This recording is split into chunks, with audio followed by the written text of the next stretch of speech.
There's an old quote that's often attributed to Nelson Mandela, and it's holding on to resentment is like drinking poison and expecting the other person to die.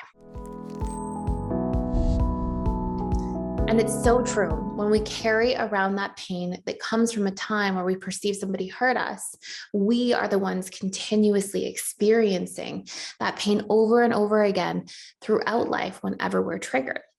What's worse, the story we tell about what happened also helps to solidify further limiting beliefs that we may already be carrying about ourselves. If your ex cheated on you, for example, you may nourish the belief that you'll always be betrayed. And if you believe that, how are you ever going to actually build trust and a healthy, loving, thriving relationship with somebody new? Of course, that's always going to be a barrier. If you were bullied in high school, you may have this belief that I will always be rejected. And if you believe that, how are you going to ever have the opportunity to deepen your friendships and feel an actual sense of belonging in your life? And if you picked a career that your parents wanted to, you might even be holding on to resentment towards them for not fighting for what you really wanted, or think that you may not be able to properly show up for yourself. And if you believe that, how can you go after the things that matter most to you?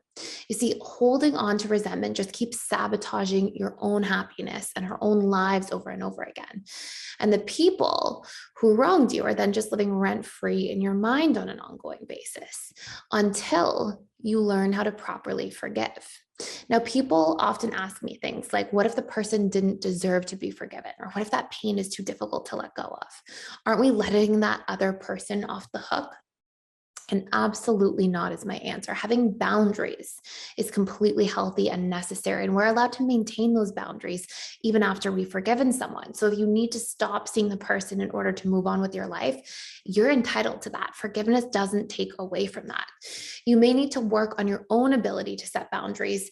And if you're afraid in this case, it may be a sign that you actually need to work on your own ability to believe in yourself to set boundaries, because you may not at a deeper level trust yourself to uphold them once you've forgiven someone. And you may be using anger or resentment as the boundary, as opposed to becoming good at articulating and communicating your boundaries in and of themselves.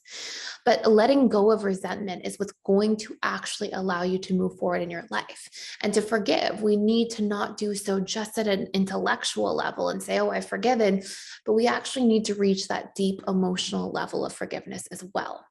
Now, to do that, there's a certain recipe that you can use. You need to start by balancing out the negative associations you have with the people and situations that caused pain.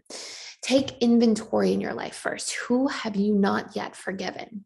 And what's the painful story you keep telling yourself around what happened? Then you can scour your memory for proof that counteracts some of these painful narratives. For example, if you were cheated on in a past relationship, where in your life have you found and experienced the loyalty and trust from perhaps other family members, friends, people that you've known for years, or people who are showing up, even perhaps in the relationship to yourself, or even in your spiritual beliefs? If you were bullied and felt like an outcast, where is there a sense of belonging, or why is this possible for you to be able to create? If we can release the should-haves and the could-haves and stop fighting with the past, we can instead ask ourselves things like, how did I then grow from this experience? How much stronger did I become because of the experience?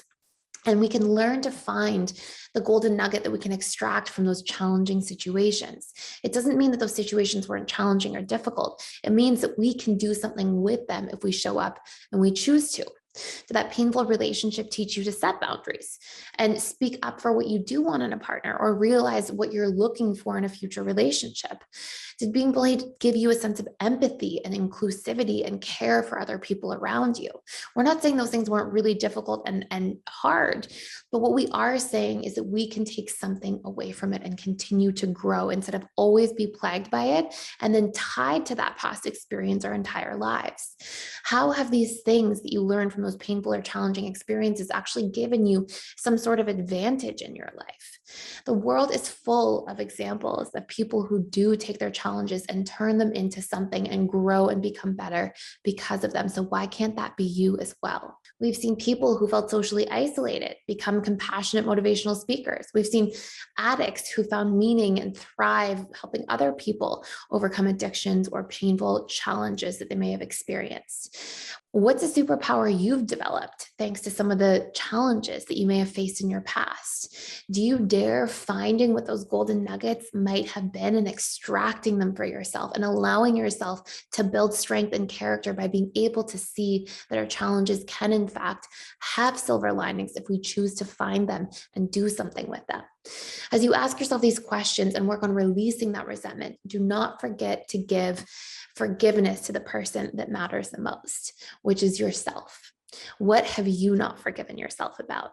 And being self-compassionate and understanding that you did the best that you can with what you had at the time. This can help you release resentment that you may have been carrying around for years. Being compassionate will also help you further understand other people and release resentment towards them faster. It's an important tool for our healing as individuals and in our relationships to others. And if you want to take a much deeper dive into this topic and learn step-by-step exercises and breakthroughs to help you forgive at a deep emotional level, not just intellectually, you can check out our course, Release Resentment and Learn to Truly Forgive, on the Personal Development School for free for 7 days by clicking the link in the description box below. It's one of my favorite courses. It's super deep, super powerful, and helps us close chapters so that we can truly move on and move forward with our lives, and that we can truly feel equilibrated in the relationship to ourselves and recognize our own strength after overcoming challenges and different events that we've been through. So you can check the link out in the description box below. Thank you so much for being here and for watching. Please like, share, and subscribe if you haven't already, and I will see you in the next video.